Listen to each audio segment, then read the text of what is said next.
Good afternoon, Rich Pope here for a Hurricane Matthew update. We are here live at OrlandoSentinel.com. Alongside me, I have breaking news reporter Caitlin Dornbos. I also have our social media reporter Jessica Gillespie. And outside in the field, we have Kayla O'Brien. She is out at iDrive just to see how things are going out there. We're going to go ahead and start with an update. So, Caitlin, let's go ahead and talk about where the storm is and what can we expect from it at this point. Sure. That Category 3 hurricane has dropped down to a Category 2 with speeds at about 110 miles per hour. Okay. Now, that is the high end of a Category 2, but we're not expecting it to gain much more momentum. It's supposed to kind of gradually fall down as it makes its way up the northeast coast of Florida up into the Carolinas. Okay, this storm, it has been a strong storm. Thankfully, I think all of us are breathing a sigh of relief as it kind of stayed out on the eastern side of its path. It kind of stayed on the coast. It has brushed the coast. Volusia took the biggest hit in Central Florida on this one, correct? Right. Volusia took the biggest hit. Right now, it's about 40 miles per hour. Okay. With about 90, you can just see it by the numbers there. That means about 257,000 customers without power. Okay, let's talk about Brevard. I know Brevard was originally in the path for this one. They didn't take nearly as bad as hit. I don't want to say that they didn't feel the effects of it, but not nearly as hard as we were expecting originally, right? Right. We thought Brevard was going to be the county that took almost even a direct hit. Mm-hmm. Luckily, that direct hit never came, and it actually ended up making the most damage a little bit further north than Brevard. Okay, and at this point, Orange, Seminole, Osceola, Lake County, it seems like things are getting back to normal. Like I said, we're all kind of actually, breathing. Orange County and Seminole County just had their curfews lifted at 2 p.m. Everywhere else, you kind of have to check with your local municipalities to make sure that your curfews are lifted. But more and more people are getting back to normal, which is a good thing. Now, that is great news, yeah. You know, the closer you are to the coast, the more danger there is. Obviously, downed power lines throughout most of Florida, East Coast. I know Stephanie Allen is in the field in Daytona, and she was just live on her Facebook Live, showing a fire that was caused probably by a downed power line. Okay. So we're going to see a lot of effects of that. Officials are warning that even though the hurricane force winds are gone, we can still see branches falling from trees. Yeah. You still need to be careful. Yeah. Mayor Teresa Jacobs is saying, look, even though the curfew's lifted, we still don't want you out there. So stay inside today if you can. I know this is getting to be that point where, you start kind of, seeing what happened. And, I think that cabin fever setting in, people want to kind of start stepping out a little bit. Exactly. So, people get curious. They want to see what's around them. But we understand the sentiment, but it's just not safe yet. Yeah, you're right. Let's talk about some of those power outages. Florida did have quite a few. They still do. Let's talk about who's getting affected by that. Yeah, 1 million people total in the state without power. That's about 10%. Okay. So Orange County, here we've got about 70,000 people without power. Okay. Brevard, almost 200,000 people without power. I mentioned earlier about 92% of Volusia County was without power. Lake County even saw power outages with 17,000 people without power. These numbers are all as of 3 p.m. We're going to get another power outage update at 6 p.m., which we'll have on OrlandoSentinel.com. Okay. Seminole County has about 67,000 people without power. Okay. Osceola, 1,500, and even Polk County has 300 without power. All right, so that is definitely that nuisance where I know when people, that power goes out, they want it back on, but as of right now, a lot of people have been affected by those power outages. Yeah, but when you are out on the roads, you see power trucks. I've seen lots of power trucks out today, even in my trip into work today. So they're working on it. They're out there. Okay. So hopefully that 6 p.m. update will have some new changes, and we'll be seeing more people with power. Okay, great. Well, I'm going to go ahead and stop in with you, Jessica. Jessica is on our social media accounts. She's watching Facebook. She's watching Twitter. So if you have any live questions, go ahead, send them in, and we'll try to answer them. Jessica, anything coming in that needs to be answered or requests to be answered at this point? Ingrid asks if any lives have been lost. Oh, okay. Unfortunately, that is the numbers are still rolling in. Yeah. We know of 2. Okay. I know earlier on the show we mentioned that there was a cardiac arrest that is being blamed on the storm because she was a woman was having in St. Lucie County. She was having a heart attack, and officials couldn't get to her because of it just wasn't safe to get on the road to her. So that life is going to be placed under Okay. that. But they're also, we just heard recently, as at about 12:30 p.m. in Volusia County, there was a woman who went outside to feed her pets, and a tree fell on her and it crushed her. So I unfortunately, we don't know if more numbers are going to roll in. Hopefully not, but that's really a testament to just stay inside. Stay inside. Yes.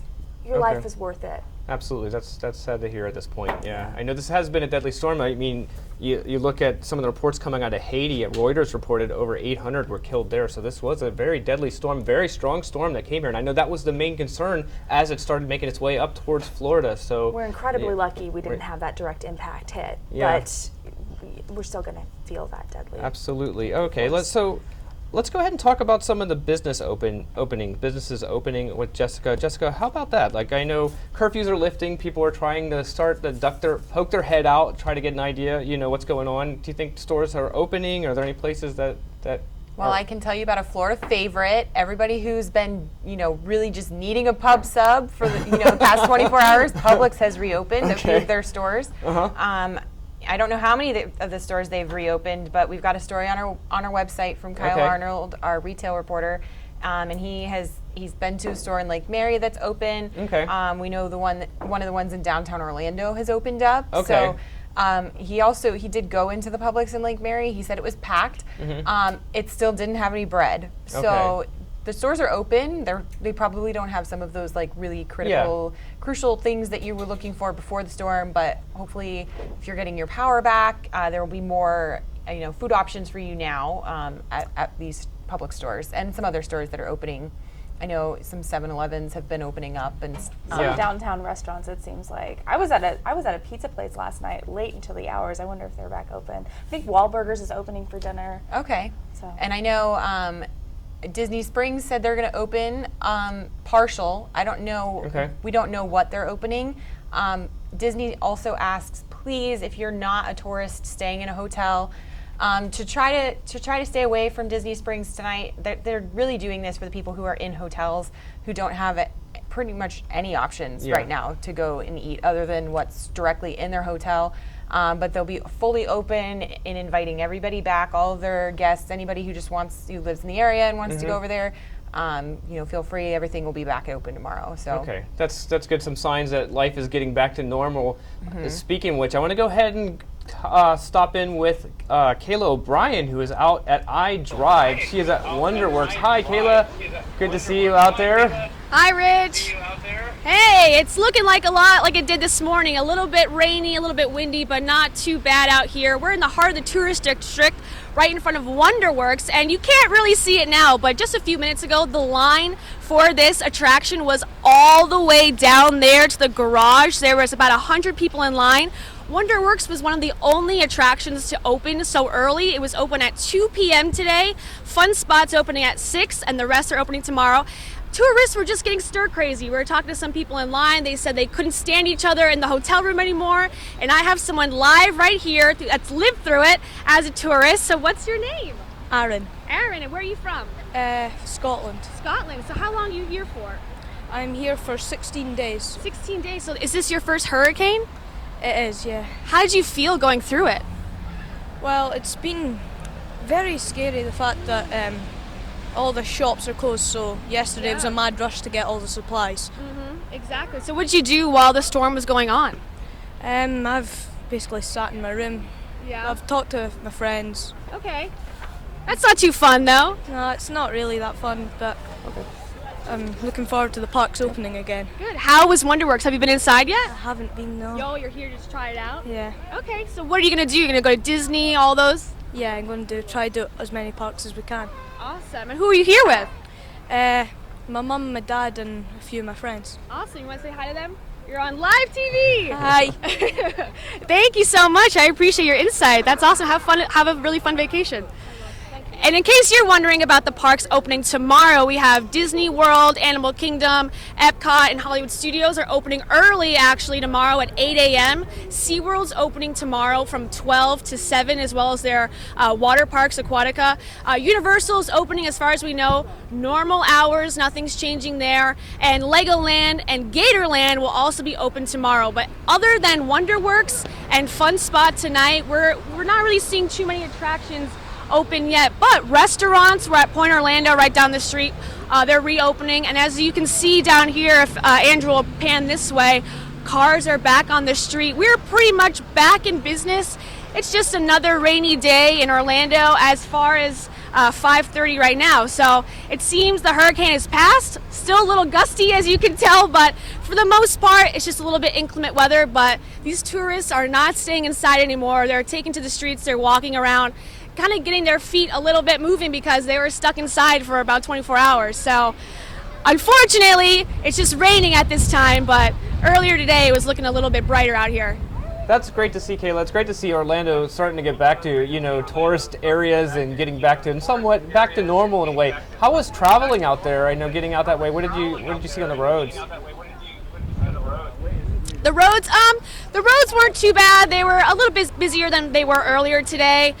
Traffic seems to be picking up though, and no one seems to be too afraid of getting back on the roads, but a lot of tourists are walking again.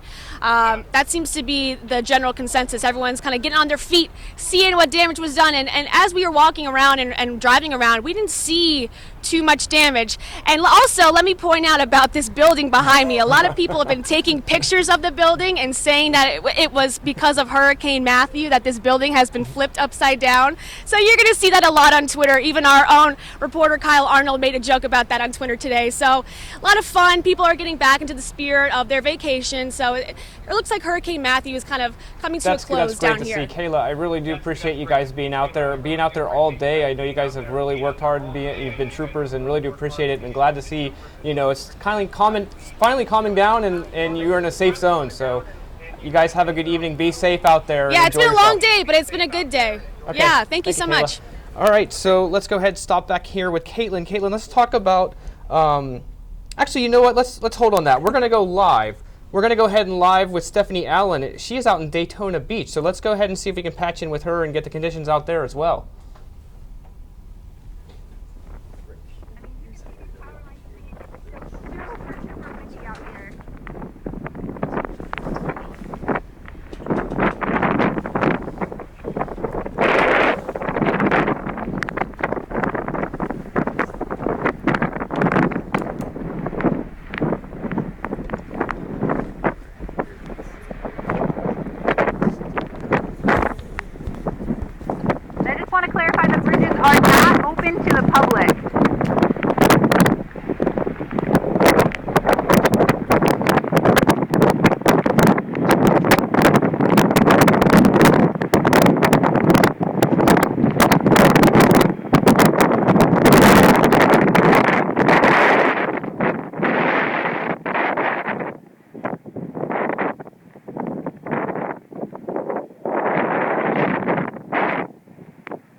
So this is a live look at Daytona Beach right now. As you can see, some of the effects of the storm and the damage, and wow, pretty substantial, Caitlin, at this point. Yeah, Stephanie Allen is also a breaking news reporter and works alongside me. She went out there overnight last night and was there before the storm hit and has watched it. Wow, you can see the beach in the foreground there.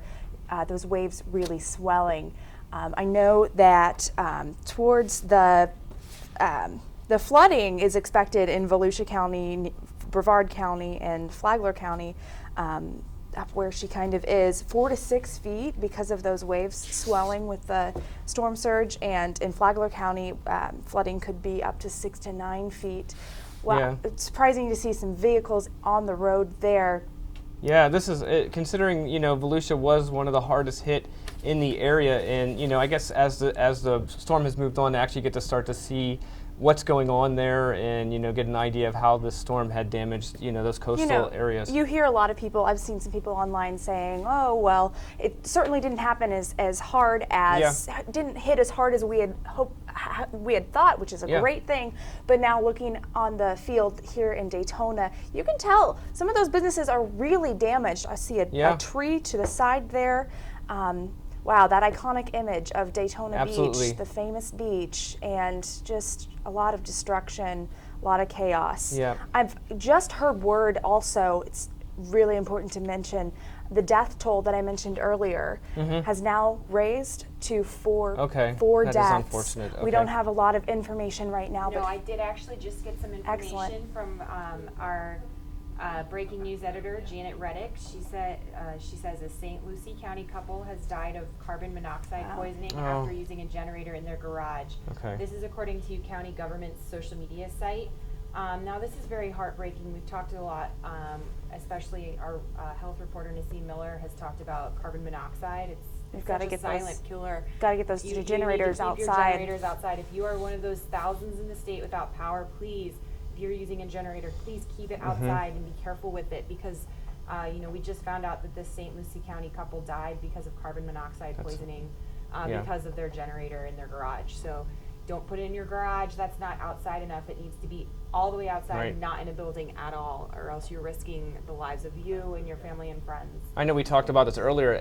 After the storm, there's a lot of times where some of those deaths do happen because of things like this, whether it be, with the cleanup, just, keep your wits about yourself, stay out of standing water, things like that. This seems to be one of those dangerous times, even though the storm has moved on. Right, just because you're not hit directly by a piece of debris flying by the hurricane doesn't mean that your death isn't attributable to that hurricane. Right. We've got accidental deaths like this that can happen, as long as it takes for the power to be out. It could be days in certain areas. Yeah. So and also debris dropping from trees.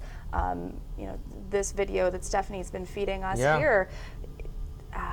You see a lot of hazards that could happen, and anytime you're in a storm situation like this, all precautions need to be taken. Yeah, just to get a look a little bit more there, Daytona, Volusia County, where it was hit. I'm getting a live feed here right now.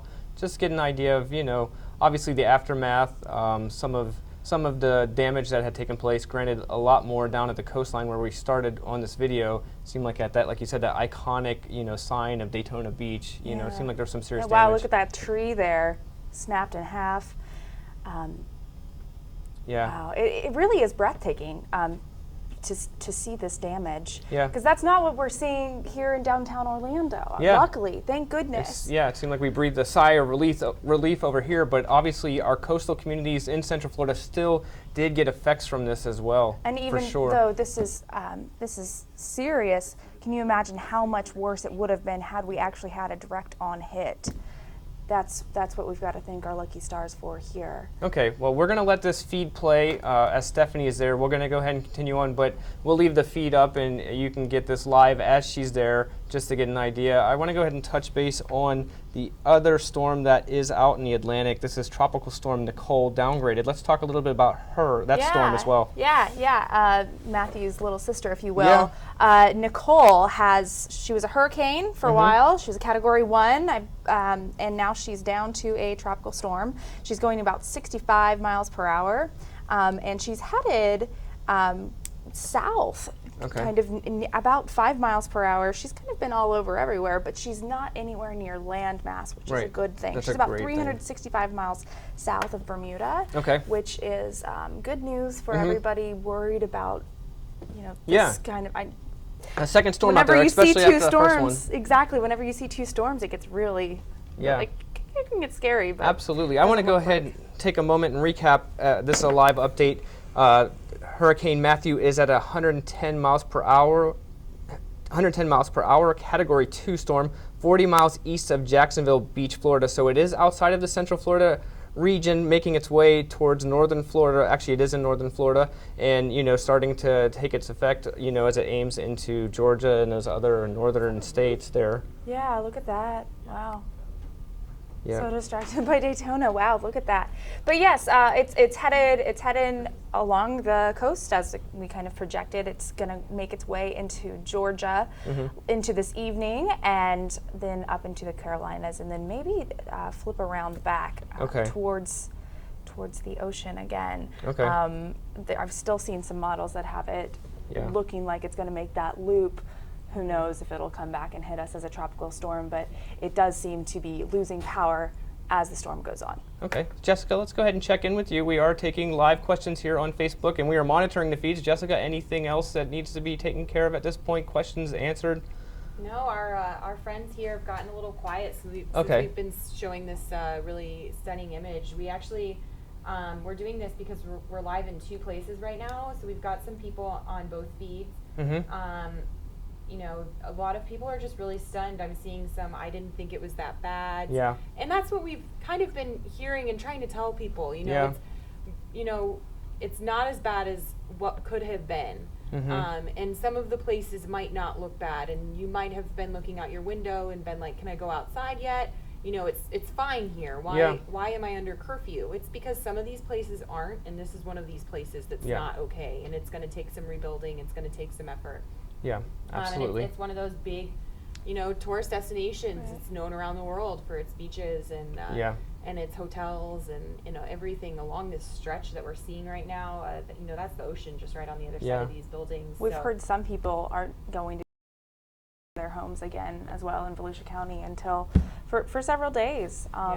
Obviously a big contrast compared to, like, say we were just with Kayla O'Brien out there at iDrive, and you know, you see the tourists out and they're starting to get back to having fun. This definitely is a big contrast to that, where you start seeing the effects, say, on the coastal towns, and we really are, you know, like you said, we didn't feel like this storm was going to be right. I lost my and train you know, of thought there. Sorry. I wonder too how many residences in this area are occupied. There was a mandatory evacuation for all of the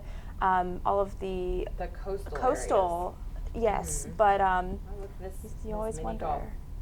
The mini golf looks like it stayed together pretty well, but there's some debris. All right, well, we're going to go ahead and start wrapping up here for this live update. Also, just want to give some information about OrlandoSentinel.com. It still remains open, free, available for everyone to use without any restrictions for hurricane coverage, so use that as a resource. We still are updating that as we get information, like these live videos that are coming through from our reporters out in the field, so be sure to use that. We're going to go ahead and sign off. So for OrlandoSentinel.com, this is Rich Pope. We hope you guys are safe this evening. Be safe, and if you start poking your head out to see how damage is, please keep your wits about yourself. Have a good evening.